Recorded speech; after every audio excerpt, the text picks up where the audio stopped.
നീ യഹോവയാൽ അനുഗ്രഹിക്കപ്പെട്ടവൾ.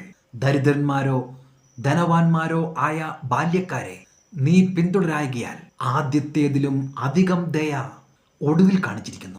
Ruth 3-10 Ruth ബോവാസിനരികെ വിവാഹ അഭ്യർത്ഥനയുമായി എത്തുമ്പോൾ തൻ്റെ മുൻ ഭർത്താവിൻ്റെ കുടുംബത്തിന് അപമാനം വരുത്തിവെക്കാതെ ഏറ്റവും മാന്യതയോടെ തൻ്റെ വീണ്ടെടുപ്പുകാരൻ്റെ അടുക്കൽ രഹസ്യത്തിൽ സമീപിച്ചത് മനസ്സിലാക്കിയ ബോവസ് പറയുകയാണ്, നീ എത്ര മാന്യയായ ഒരു സ്ത്രീയാണ് എന്ന്. നിന്റെ അമ്മായിയമ്മയോട് നീ അന്ന് കാണിച്ച വിശ്വസ്തത എൻ്റെ ബാല്യക്കാർ പറഞ്ഞ് ഞാൻ അറിഞ്ഞു. ഇപ്പോഴിതാ നിനക്ക് ഇവിടെ ദരിദ്രന്മാരായ ബാല്യക്കാരുടെ പുറകെ ഒരു ജീവിതം അന്വേഷിച്ചു പോകാമായിരുന്നു. ധനവാന്മാരായ ബാല്യക്കാരുടെ പുറകെയും വിവാഹാഭ്യർത്ഥന നടത്താമായിരുന്നു.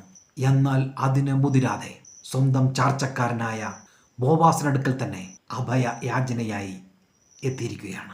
നീ ആഴത്തിലുള്ള മാന്യത കാണിച്ചിരിക്കുകയാണ്.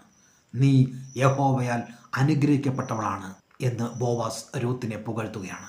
നീ ദരിദ്രരെ പിന്തുടർന്നില്ല.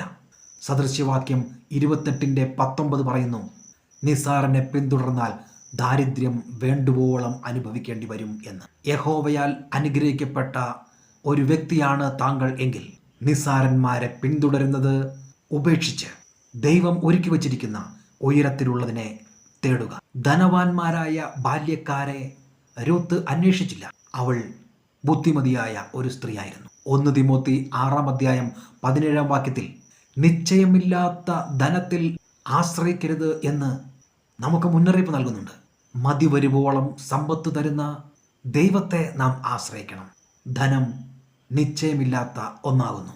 ധനത്തിൽ ആശ്രയിച്ചാൽ നമ്മുടെ ജീവിതം തകിടം മറിഞ്ഞു പോകുവാൻ സാധ്യതയുണ്ട്.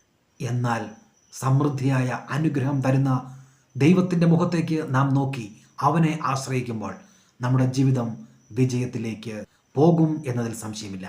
ദരിദ്രന്മാരെ പിന്തുടരാതെ ധനവാന്മാരിൽ ആശ്രയിക്കാതെ തൻ്റെ ഭർത്താവിൻ്റെ കുടുംബത്തിന് ആഴമായ മാന്യത നൽകി ബോവാസ് എന്ന വീണ്ടെടുപ്പുകാരനെ അഭയം പ്രാപിച്ച രൂത്ത് ദൈവാശ്രയ ബോധത്തിൻ്റെ ഒരു വലിയ പാഠം നമ്മെ പഠിപ്പിക്കുകയാണ്.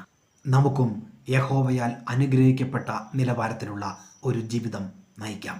നമ്മുടെ ശാപങ്ങളെയും നമ്മുടെ രോഗത്തെയും നമ്മുടെ ദാരിദ്ര്യത്തെയും കർത്താവായ യേശുക്രിസ്തു ക്രൂശിൽ വഹിച്ചതാൽ ഇനി അപകർഷതാ ബോധമുള്ള ഒരു ജീവിതം നയിക്കാതെ ദൈവം നൽകുന്ന ജ്ഞാനത്തിൽ നമ്മുടെ ജീവിതയാത്ര നമുക്ക് മുന്നേറാം.